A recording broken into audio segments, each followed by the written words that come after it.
Hello, I'm Cassie and I'm from the Carers Place, and we have a treat for you today. We're interviewing Jessica Donovan from Energetic Mama. Welcome, Jess. Thank you, Cass. It's great to be talking to you. So excited you're here. But first, we're going to get to formalities. So I'm just going to tell you a little bit about Jess. So Jessica is a mama of two. She's a naturopath. She's my naturopath. She's a holistic health expert who helps families thrive. She's passionate about educating parents on nourishing their children with real food, helping to boost their health and heal naturally. Jessica combines her extensive naturopathic knowledge with a realistic, empathetic and inspiring down-to-earth approach to empower women to look after themselves and to take charge of the well-being of their families. So yay, so happy to have you here. That all is absolutely true from my experience professionally and personally. So thanks again. No worries. It's lovely to be here. And I'm really excited to be talking about the mental health stuff and the gut-brain connection. It's one of my favourite topics. Yeah, absolutely. And we have got a lot to cover, so I won't gush too much and we'll get straight into it. And going on the gut-brain connection, because that is one of the biggest topics that I want to talk to you about today, and it's kind of all-encompassing as far as my questions today go. So some people may not have heard of this concept of gut-brain connection. Can you give us a little bit of information about it, what it means and how it affects us on a day-to-day basis? Sure. So over the last few years, probably a bit more than a few years, there's been a lot more research being done in this area. So it's really exciting, the findings that are coming out. But basically, the gut is being sort of termed by a lot of scientists now as the second brain. And the gut and the brain are connected by a nerve called the vagus nerve. And it's thought that the gut bacteria actually communicates to the brain via that nerve. Essentially what the health of our gut has a big influence on the health of our brain and our mental function. One of the big things to think about is that gut bacteria, so the healthy bacteria in our gut, produces most of the mood enhancing neurotransmitters. So things like serotonin, dopamine, and GABA are produced mainly in the gut by the gut bacteria. And so these are things that we often think about as brain chemicals, and they act on the brain and they affect the brain and they affect our mood.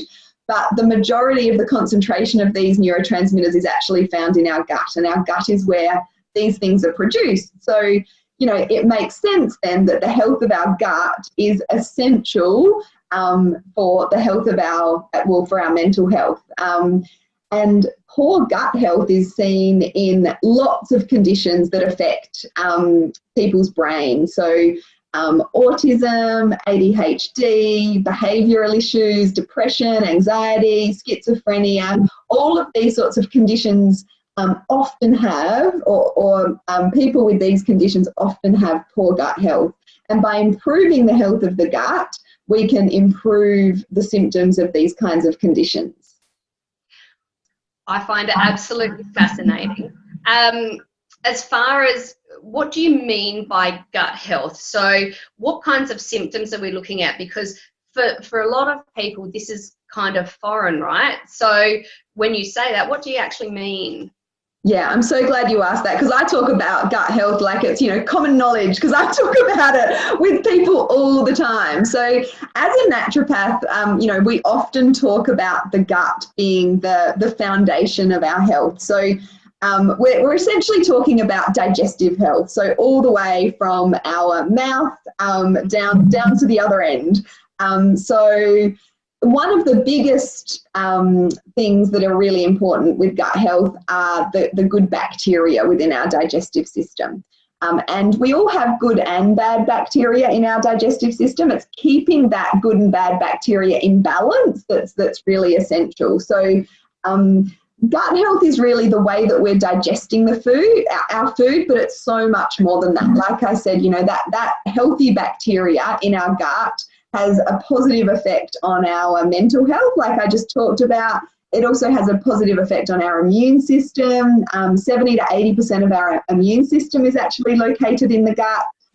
So it's more than just, bloating and constipation when we're talking about gut health. It affects so much more, many different areas than just our digestive system. So for healthy, to have good gut health, we need to be eating good food, and we need to be making sure that the good bacteria levels are in really nice, healthy amounts in our digestive system. Awesome. So then going on from that, what foods promote good gut health, and how can we ensure that we're doing our absolute best from an individual perspective on enhancing our gut health? Yeah. Okay. So there's lots of different foods that can positively affect our gut health. I think the things that we need to think about are the good bacteria, like I said, and fiber is another really big one. And when we're thinking about fiber, people often think to cereals and grainy breads and that sort of thing. But the best or the healthiest form of fiber for our digestive system comes from vegetables and salads and fruits. So this is a point that most health professionals agree on, is that we need to up our intake of fresh vegetables and salads. Whether it's someone who follows the paleo approach or someone who is vegan, and anywhere in between, most of these health professionals are agreeing that more veggies and salads are a good thing. And so a variety of veggies and salads are, probably, one of the most important things that you can do for good gut health. When we're talking about the good bacteria levels, there are certain foods that we can eat that help to promote the growth of this good bacteria and actually re-inoculate the bowel with good bacteria. So when we're talking about foods that contain good bacteria, we want to think about fermented foods. And these aren't foods that are typically in our Western diet. No. So back a few generations ago, when we didn't have as much access to whatever food we wanted whenever we wanted it, the process of fermentation was used to prolong the shelf life of food. So if you had a big crop of some sort of vegetable in your garden, then you would ferment it so that it would last sort of through the year. So you would have it year long. And so fermentation essentially increases the amount of good bacteria within a food. And so it's really great for our gut health. So fermented foods, yogurt is probably the most common one that most people probably already eat. So yogurt is a example of fermented foods. But even better are things like fermented veg, like sauerkraut or kimchi or fermented carrots, and then things like kombucha and kefir, which are drinks. That you can quite easily make these things at home once you know how. So these are all great things to improve the good bacteria levels within our guts. Interesting. So let's look at the flip side then, and I will put up some links for people so that they can check out how to make their own fermented veggies, because it is, like you said, it's incredibly foreign to us in the Western world. But let's flip the coin and go, okay, so those sorts of things, all the fresh stuff are really great for us and promoting good gut health. What can contribute to, well, our gut health downfall, if you like, or, compromising our gut health? What compromises our gut health?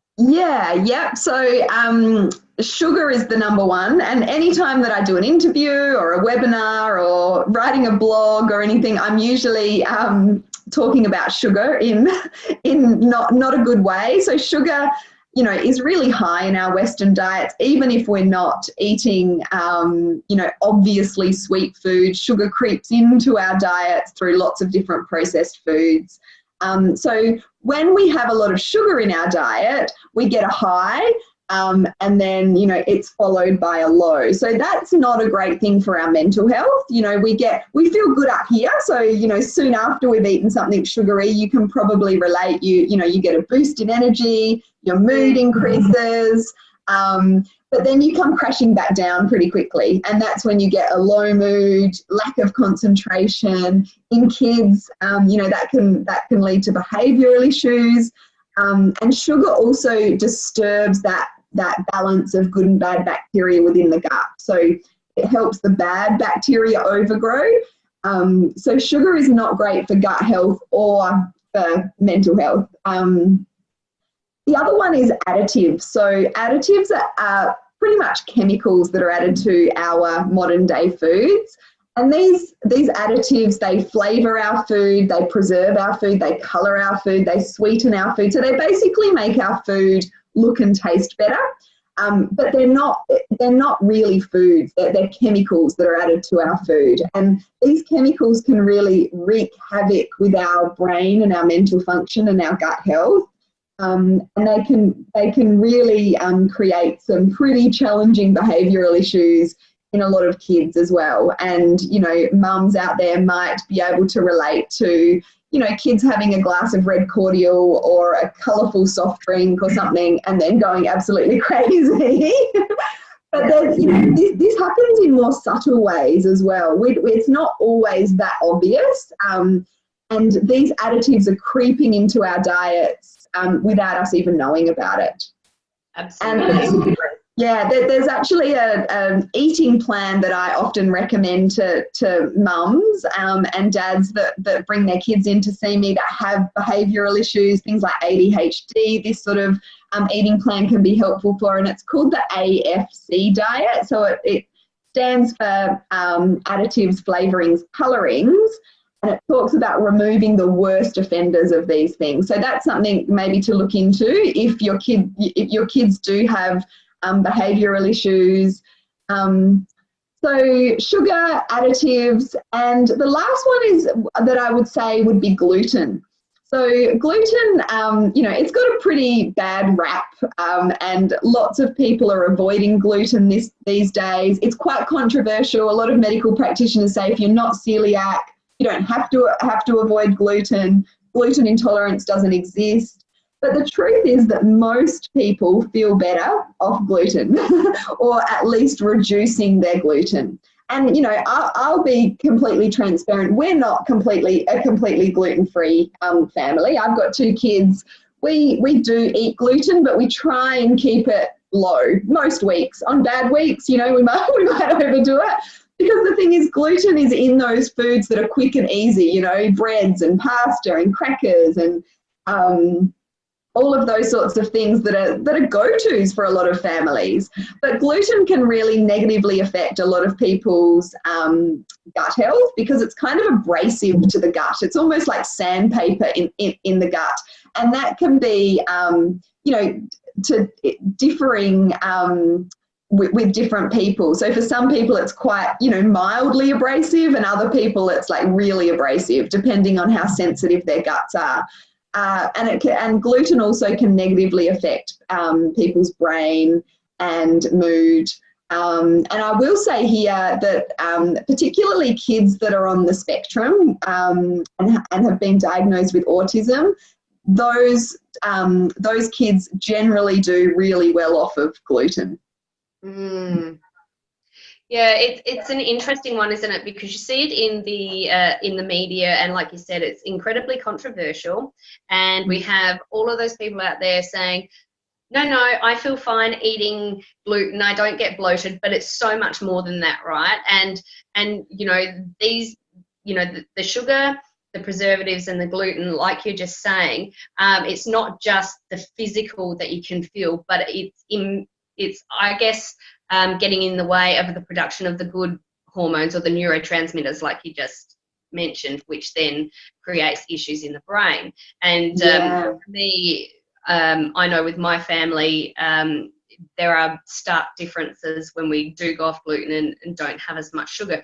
But it's interesting, we watched that sugar film a couple of weeks ago with the whole family, because and I did it on purpose, right? Because sugar and gluten has crept back into our diets, and my kids kind of were thinking that mum's a little bit crazy, and and didn't really believe what I was saying. But, from an outsider looking in, I can see a huge difference in behavior and cognitive function and mental health and that sort of thing. And so we sat there and watched it, and they were just absolutely flabbergasted. And we did it as a whole family.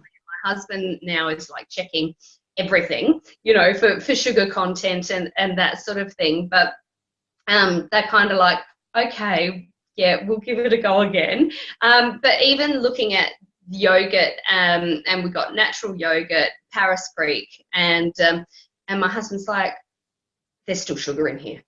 So we need to differentiate between the natural sugars and the added sugars, right? Yes, definitely. And the way I was just going to say, the way you do that is look at the ingredient list, because there's lactose in dairy. So that is essentially a sugar. So if you look on the nutritional panel, there's going to be sugars in there. But if you look on the ingredient list, there's no sugar added to the natural Paris Creek yogurt. Yes, so that is a very good point.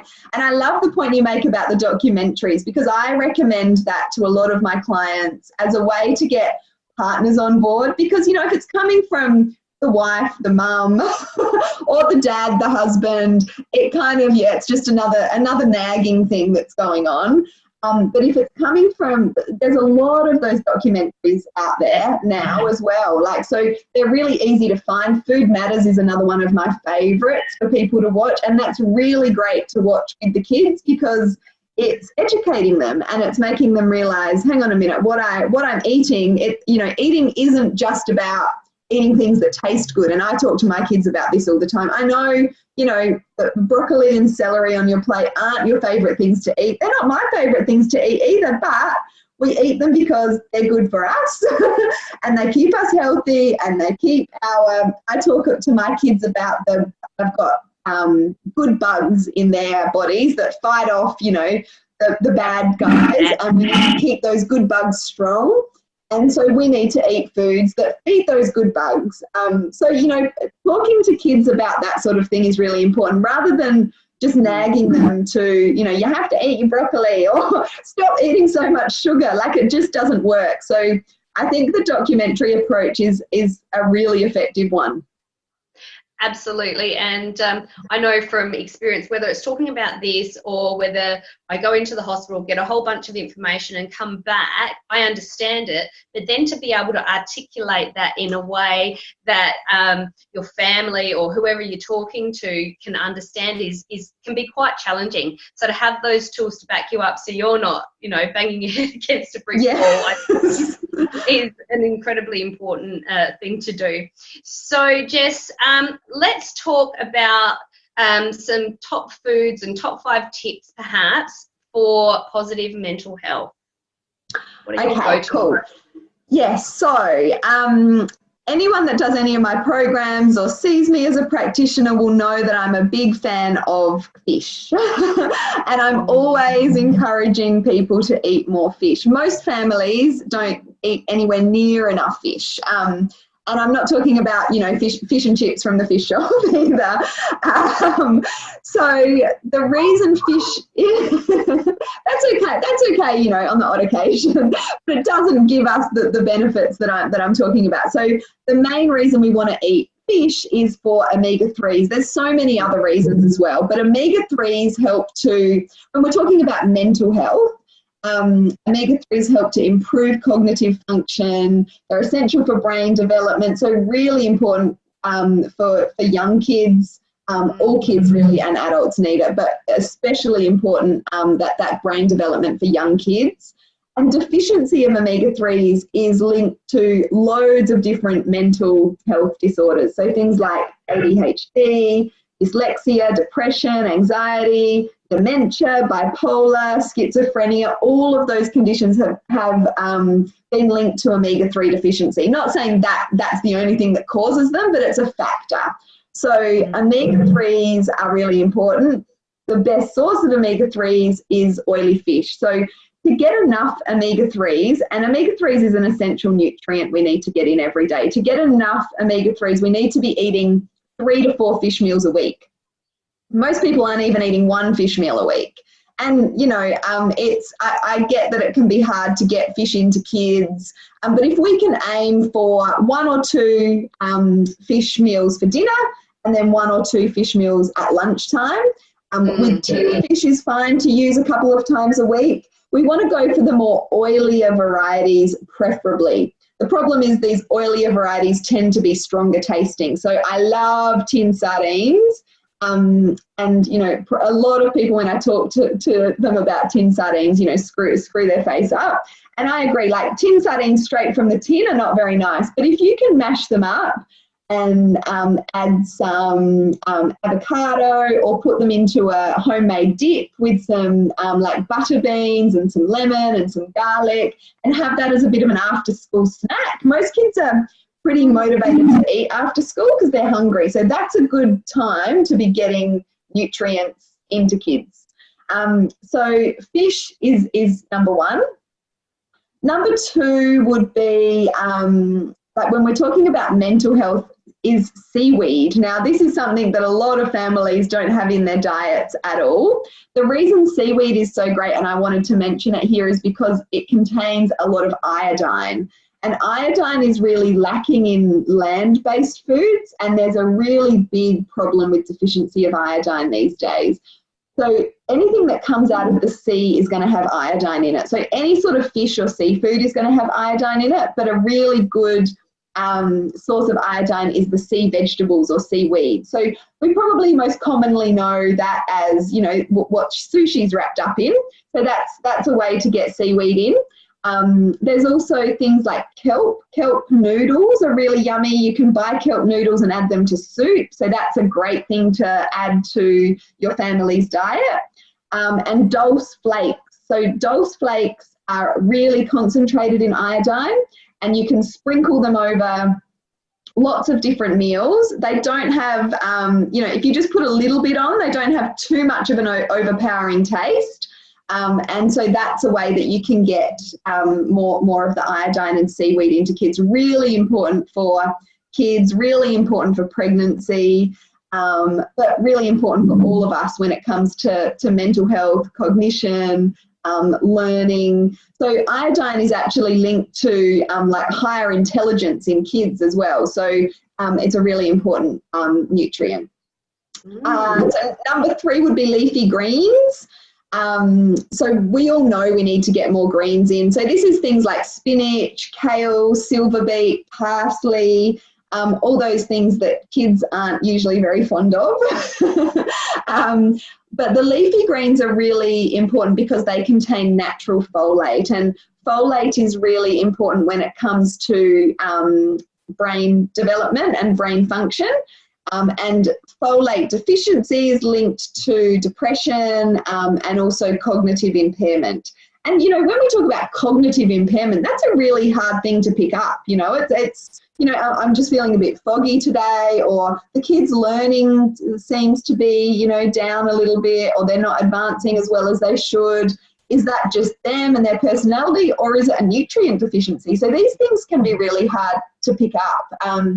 But when it comes to leafy greens, adding just little bits into soups and stews, don't overpower. And, you know, I make that mistake a lot because I like lots of leafy greens. But if I put lots of leafy greens in, the kids aren't very, very happy with it. So even just, you know, adding a little bit of parsley over over a casserole, or you know, I put parsley into omelettes, that goes down pretty well. So just starting with little bits and gradually increasing the amounts that you're putting in. And the leafy greens, really great to grow in your own garden as well, because they're really easy to grow. Kids, you know, the kids get quite an instant, I mean, we put some leafy greens in a couple of weeks ago and they're already, you know, picking little bits off the, they're not quite ready to pick, but they like to do that. So you get, you know, they grow pretty quickly. You're not waiting for months and months to get a reward at the end. So that was 3. Sorry, this is taking me a while, these 5.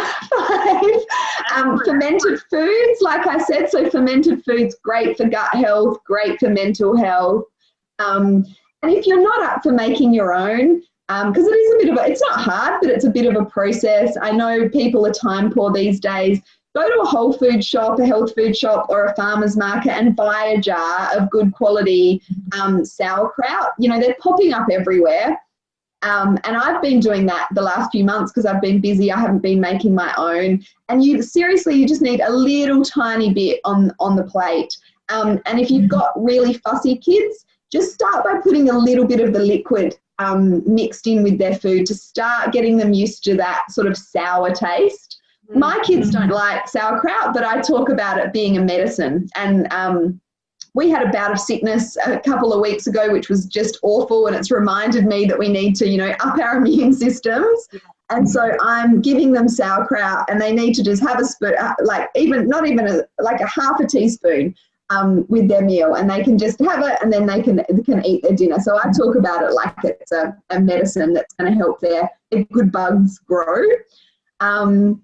And the last one isn't really a food, but it's more, you'll love this one, is exercise, because exercise really benefits both our gut health and also our cognitive function as well. And with the weather cooling down here in Australia at this time of the year, it's even more important to sort of get outside and get active with the kids, so we're getting those good levels of vitamin D and fresh air and exposure to, you know, the microbes that we get outside that we don't get when we're inside all of the time. Yeah, absolutely. I love all of those. And in particular, you know, the fish one rang true for me because it's funny, like I've got one kid who will like one thing and the other who doesn't like it, and vice versa. But my child who's not so keen is sort of coming around. But my husband likes a fish night every Friday night, and I'm like, yeah, it doesn't have to be fish and chips though, honey. And my favourite is definitely salmon, and we do a beautiful crispy skin salmon, you know, some coconut oil and just some salt and pepper, and it's so beautiful and simple and easy to make. And yeah, you can add all your greens and that sort of thing, and it is beautiful. And the other day, my eldest son said, I want more fish. We need to be eating more fish. So really, there you go.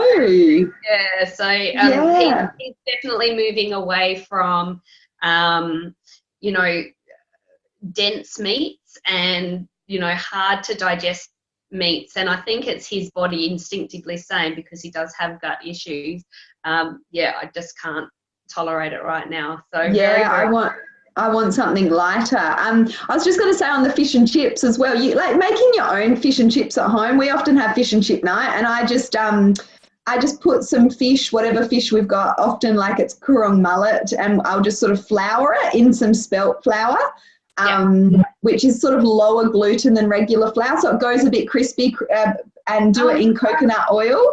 Or cook it in coconut oil, and then just do some sweet potato chips in the oven, like that. I just cut up sweet potato and coat those in coconut oil. So it's like homemade fish and chips, and the kids are usually pretty happy with that. And the sweet potato as opposed to normal potato is so much nicer because it's got that sweet, it's just a beautiful flavour. It's lovely, isn't it? It's a staple for us, sweet potato. We eat quite a lot of it, and it's more nutritious than regular potato as well. And another favourite of ours is a baked sweet potato, so just putting whole sweet potatoes in the oven. So it's a really easy one. It takes a while, so you've got to kind of get them in about an hour before you want to eat at least.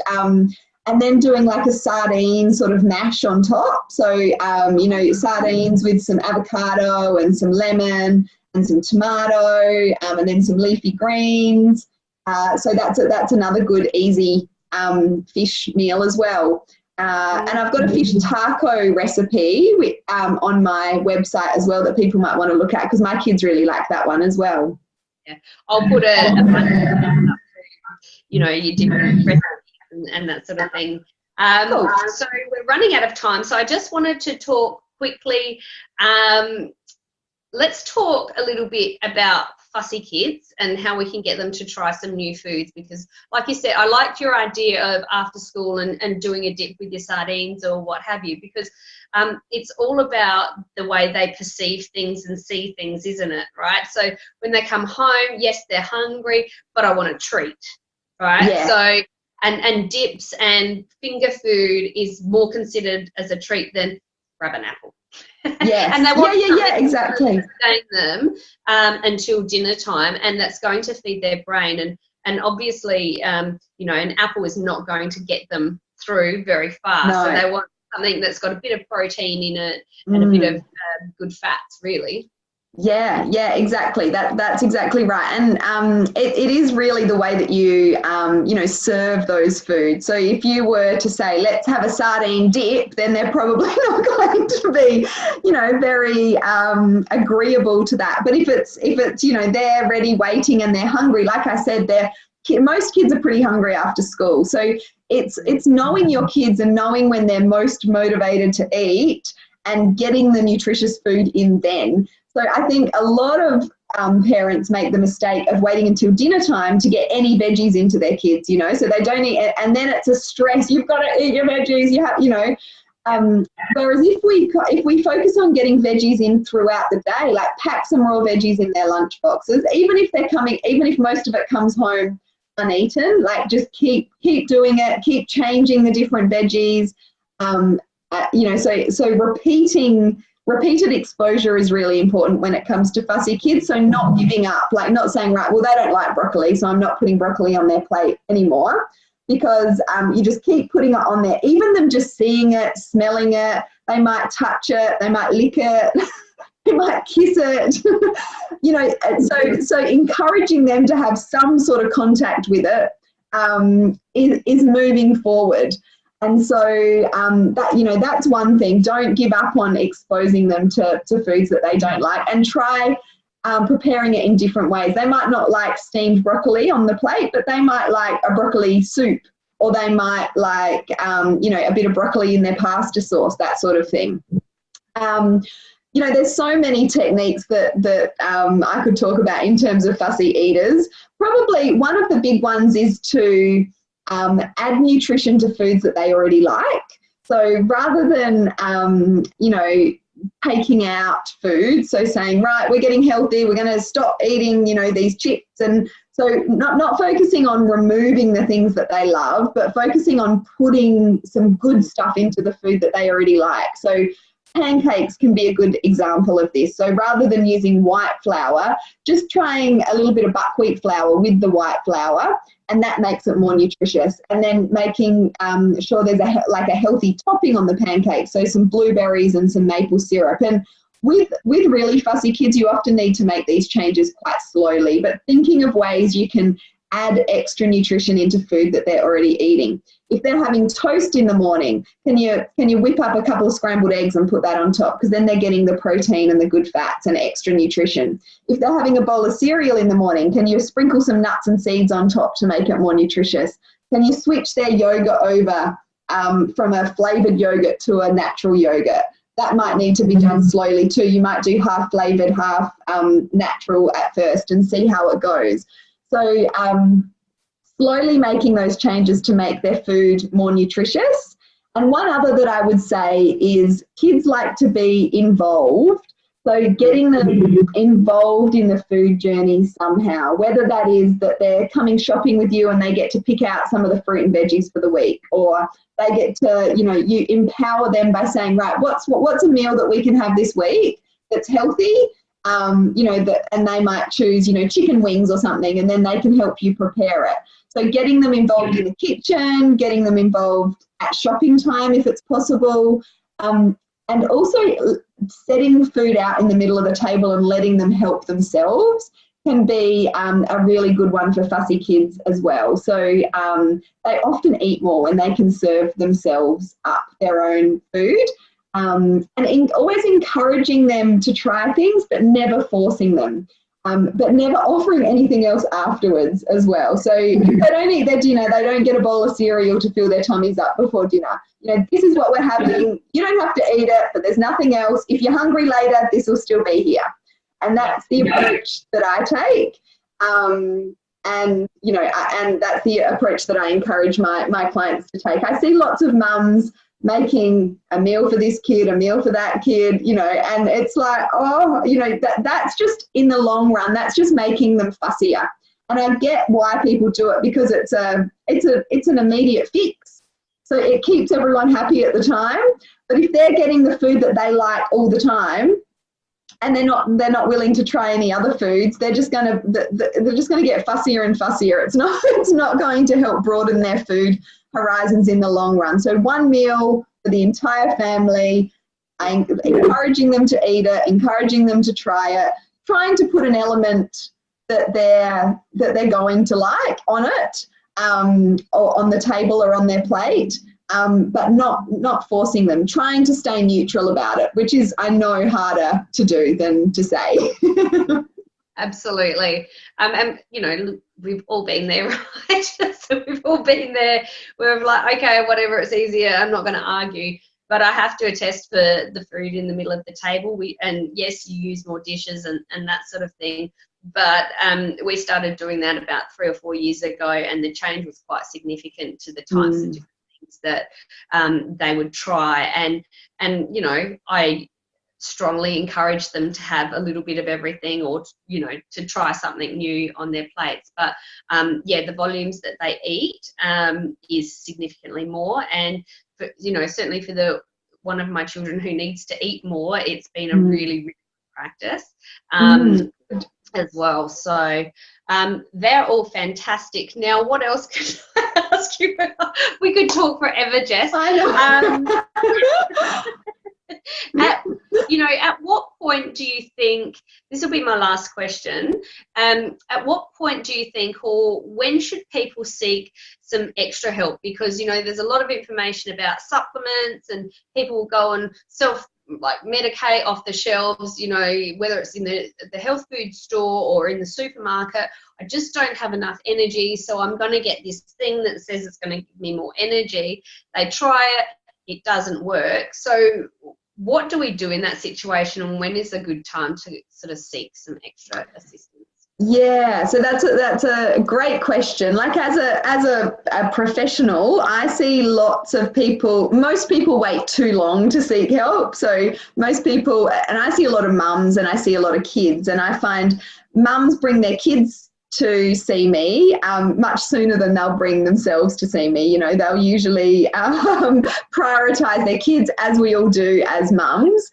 So I think really, most people, if you're concerned about something to do with your health, then it's probably a good idea to get some professional help rather than trying to navigate it yourself. Yeah.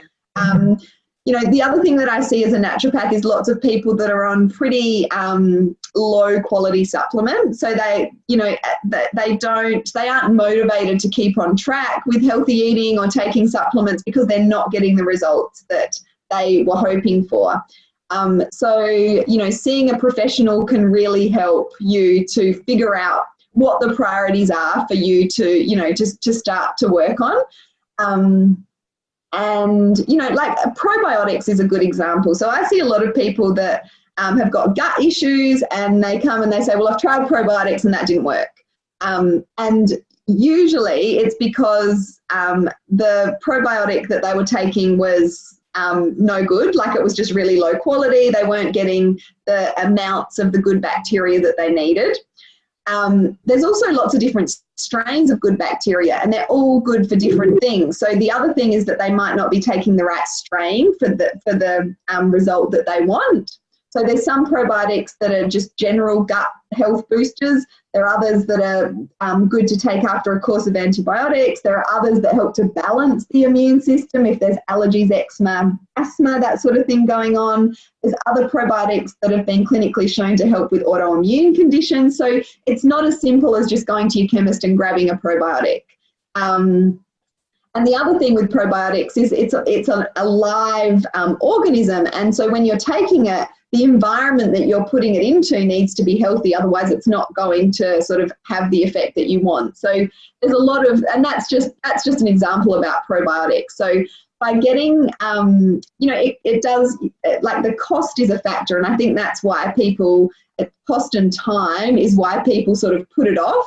But in the long run, you save time and money because you end up being on the right stuff for you. And you end up getting, you know, that support and motivation, which is a big factor as well. Because a lot of the time, whether it's your kids' health or your own health that you're looking at improving, you need that person to kind of, or having a plan set for you makes it more likely that you're going to follow it rather than just reading something on the internet, you know, and trying to sort of follow it yourself. But you've got that person to bounce ideas off, ask questions to, that knows their stuff. So I think, you know, the answer is you should probably seek support sooner than you think. Yeah, absolutely. And you're right. So often we'll go and seek help for our children before ourselves, and that's not necessarily, like, you understand that. However, when we seek help for ourselves first or at the same time, our kids are generally going to be better off anyway, because a lot of the changes or adjustments that we make for ourselves are going to have flow-on effects for our kids anyway. Exactly, so yes. And also, yeah. Yeah, and also we're better able to look after our kids if we're, you know, if we're tired and stressed and our hormones are all over the place and our mood is low, then we're not going to be in a very good place to be able to help our kids. So, you know, as that, and I'm sure you use the saying of the, you know, the aeroplane, the seatbelt, the mask, yeah, not the seatbelt. Yes. Put your own mask on first. But I often have phone calls from mums saying, I want to book myself in, but I'm going to book my child in first, which I get, you know, I'd probably do the same as a mum. Yeah, I think you were one of those, Cassie. It happens all the time. But I think either way, like, the whole family generally benefits when you're working on either a child's health or the mum's health, because whatever you're doing for the child, the mum usually sort of takes on board as well. So, yeah, I think, you know, I don't think there's any right or wrong to that. No, I think you're right, but going on from that, making changes for the whole family and doing it all together, I just feel that you're setting yourself up for much better sustainable success than if you're focusing on that one individual. And that's coming from experience, you know. You know as well as I do that I've not ever been perfect, and I've come from not really taking good care of myself, and then wanting to, you know, look after, say, Matthew's health, my eldest child, and focusing on him. But that didn't work very well because no one else was on board, and I was doing that, cooking different things, and that's not okay. You need to all-encompassing, and that's going to be so much easier for everyone. But absolutely, like you said, you've got the accountability with a professional, and I just think that's absolutely critical. No one can do everything on their own, and it can be difficult, and you can come up with all sorts of mindset issues that you might not have thought of, and a professional can really help get you over those bumps, and, you know, not having to feel like you have to be perfect at everything, right? It's small changes over a long period of time, you know, definitely equal to monumental sustainable change. Yes, I agree. And finding the right practitioner for you as well, I just wanted to add, because there are some practitioners out there that do expect perfection, you know, they want you to cut out gluten. I mean, and I see people that have seen other people that, you know, it was just not sustainable, what the program that they were put on. So making sure that you find someone who you gel with is really important as well, and that's not that knows that you know, where you're at and what you're capable of or willing to do is really important. Not someone who is like a matriarch expecting you to sort of, you know, march to their orders. It really has a holistic look at your lifestyle and your situation, and all of those factors that affect where you're at and where you're going is absolutely critical. So definitely. I'm going to end there. Thank you, Jess. Jess, now just before we do finish, you do consults via Skype, is that correct? As well as having your clinic, and you've also got a couple of other online things on the go. Did you want to just tell us a little bit about that, and then we'll put the details up under this video for anyone who's keen to see you? Sure. So yeah, I have a clinic in Aldinga Beach, South Australia. So I practice there, and I do a lot of Skype consultations as well. And I have an online place called Energetic Mama. So, and I'm sure you'll put the link underneath, but Mama is spelled M-A-M-A. And that's where I have lots of free information and recipes. I blog, and I have an online course called Natural Super Kids as well, which is a program that takes parents through the process of creating healthier kids in a realistic way. So we talk a lot about nutrition and reducing chemicals and toxins, gut health, immune health, those sorts of things. And it's in a sort of supportive and encouraging environment. So you can find details of that on my blog as well. Yeah, it's a beautiful blog too. I definitely encourage everyone to check it out, and I share regularly in my private group and that sort of thing as well. So thank you so much again for being here. I really do appreciate it. I'd love to talk to you all day, but unfortunately that's not the case today. So thanks again, Jess. I appreciate your time. Thanks, Cassie. It was lovely chatting. Bye. Bye.